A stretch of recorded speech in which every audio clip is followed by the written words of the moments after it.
Chili peppers are becoming increasingly popular among Americans. Whether you love them or fear them, there's a lot more to these little peppers than just heat.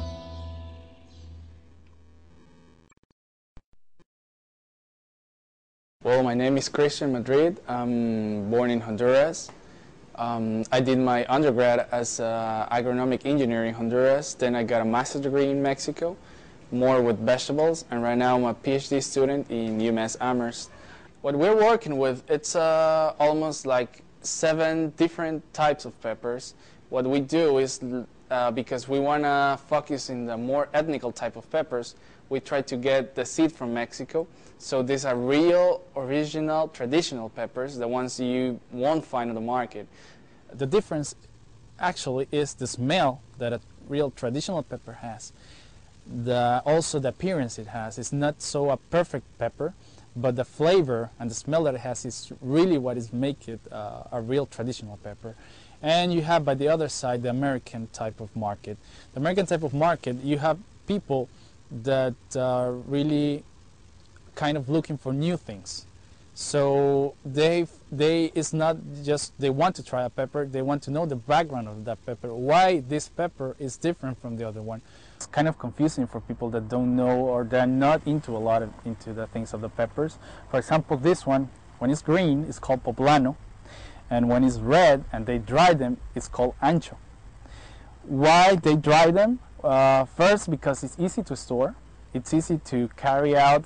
For example, if you go to the field or if you go to other places, it's easier to grab your little package than grabbing a box of the peppers. And also, because when it's dry, it concentrates the capsaicin. Capsaicin is what makes a pepper hot. So 1 pound of fresh poblanos won't be so hot as 1 pound of dried poblanos, because you take out the water, you concentrate completely the capsaicin, so it will be really, really hot.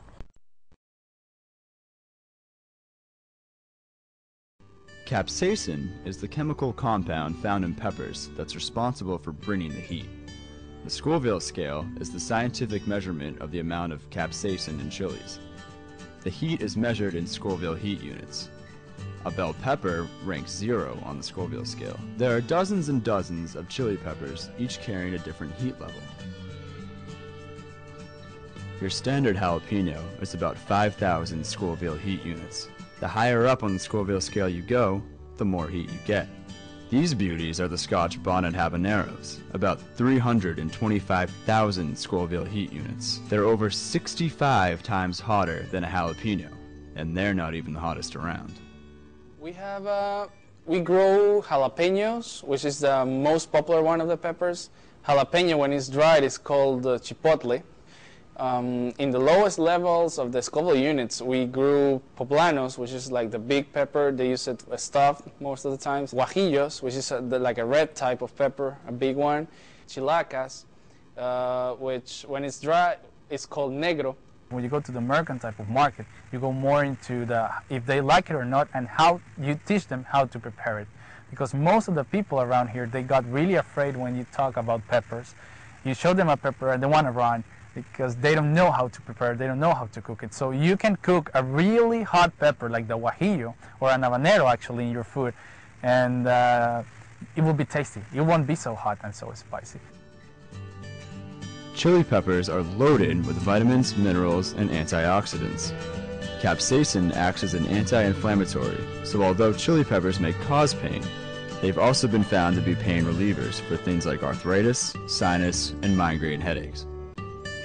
Contrary to popular belief, chili peppers do not cause ulcers. In fact, because of their antibacterial qualities, they actually improve the digestive system by killing the bacteria in the stomach that causes the ulcers.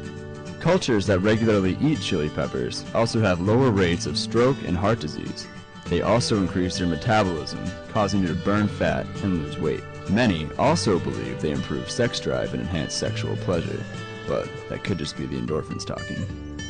In a study done on prostate cancer in mice, exposure to capsaicin in chili peppers caused the cancer cells to actually commit suicide, shrinking the tumors dramatically.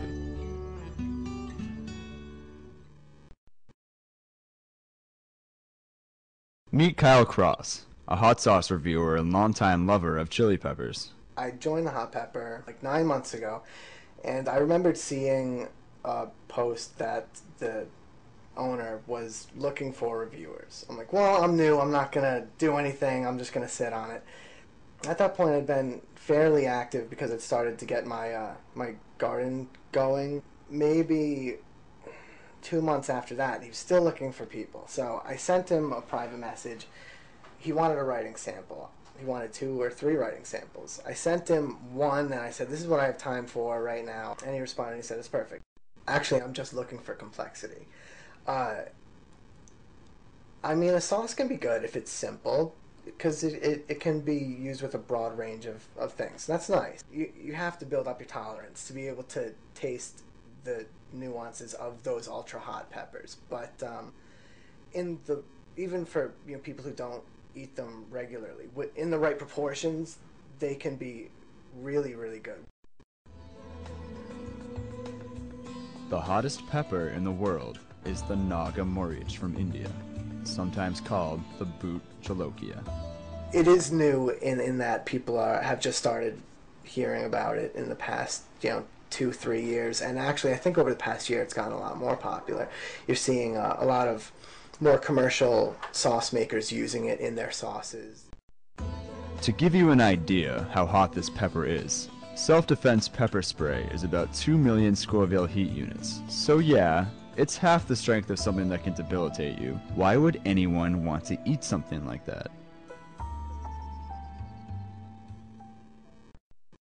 Here's Andrew, gonna have a Boot Jolokia. I do suggest you chew it pretty good. So, not the whole, you first. When you eat something hot, endorphins, the body's natural painkillers, are released. Oh my god. Your throat feels like sticky and tacky with fire. It's unbelievable. A rush of endorphins also gives a feeling of happiness and well-being. It's this feeling that seems to make chili pepper consumption addicting. At this point, a little lightheaded. Just from, again, from the endorphins. Kind of funny feeling. They say that you can, runner's high. This is like instantly runner's high. It's just, you're totally lightheaded, your body's shaky. It's just like massive endorphins. It's really interesting. It's a plant that's been eaten and grown in, India for hundreds and hundreds of years. They typically don't use it straight because it's really hot. They dry it, they grind it, or cook with it. Americans are just a little more extreme than that. We kind of tend to latch onto something and take it for all it's worth. People is getting more into the local grown, the consciousness of the importance of locally grown. Buy something that is from your state. Buy something that is maybe from your neighbor, because you're helping economy. This is all farming. It's a business, so everything is related. Everything is a chain. Especially with produce. I mean, it's the difference between buying locally at a farmer's market and buying from somewhere that ships nationally. It's going to taste better. It's going to have more flavor because it was picked this morning. Well, there are a lot of the American population who are always willing to try something new. Let's say, for example, ages between 20s and 40s are more into that kind of thing. So, what do you think? Want to try one?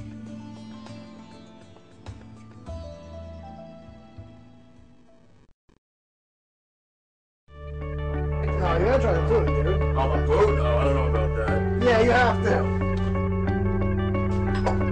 I don't do well with spicy food, so I mean.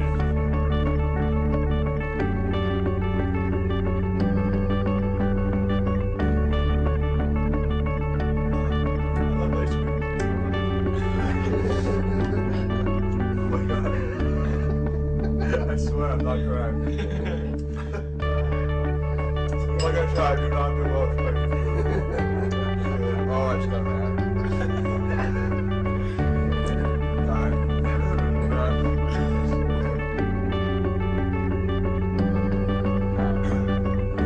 For obvious reasons.